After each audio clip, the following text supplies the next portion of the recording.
you literally have a blank slate. And you don't want grass particularly. You want it to be bird friendly. You want it to be environmentally friendly, like eco gardening a little bit, right? So you have a lot of space to fill actually. Even though it's a small yard, you've got a lot of grass to kill. Even if you're going to keep some in the middle for now, eventually it'd be great to get rid of it all, you're saying. But like for now, I would start small. But you have an idea to put a bunch of shrubs in, and you're like, how do I get rid of the grass?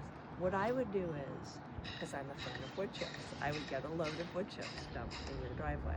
And then I would lay out a shape with a hose or a rope, like we already started talking about the shape, to accommodate the size of shrubs. Not necessarily right away that they're going to get big, but in your mind, imagine. And give room, because the shrubs they'll put on a lot of growth at the beginning. Anyway, you get the shape, then you get the load of wood chips, then you put the wood chips down, thick layer to kill the grass, to smother it. It'll take a few weeks, like in the spring, it took me 5 weeks. So you get the load, you put them down, and before you know it, it's like the grass is dead. Then you have some extra wood chips you can use. You can put them in a pile and put them behind your shed that you're gonna put in right there. You can put them over here to kill this grass. Like you can do it in stages. Anyway, then what you have is soil ready area where you don't even have to put all your shrubs in at once. You can just get one at a time if you want. I would start with that there, because you look out the kitchen window right behind you. So I would start with your 4 shrubs in the back and your 1 pink dogwood maybe, or your 3 shrubs and then your witch hazel in the corner. And then as you have time and interest, you then fill in the ones along this side. Then you do the one in the corner, then you do the one behind the shed, you know what I'm saying? Then later, again, as you have time, interest, funds, whatever, then it's the perennials in the front row. So then you're extending out more now. And you have to, again, allow for the fact that the shrubs are gonna get bigger. And some of these things are gonna get like 8 feet wide. And it's like, wow, that's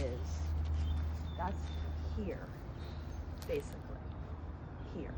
So that means you're planting here.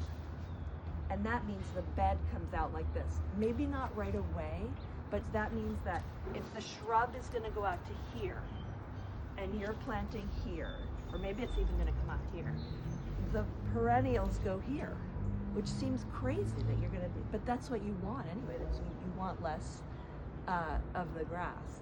So, and here's your shed. So, it's like shrubs gonna go in here, but you need a way to access your shed. So you put your shrub in here, and then you put your tree behind the shed. Here, but you also have a shrub here. So like, you're planting it here. You're planting here. Here, right?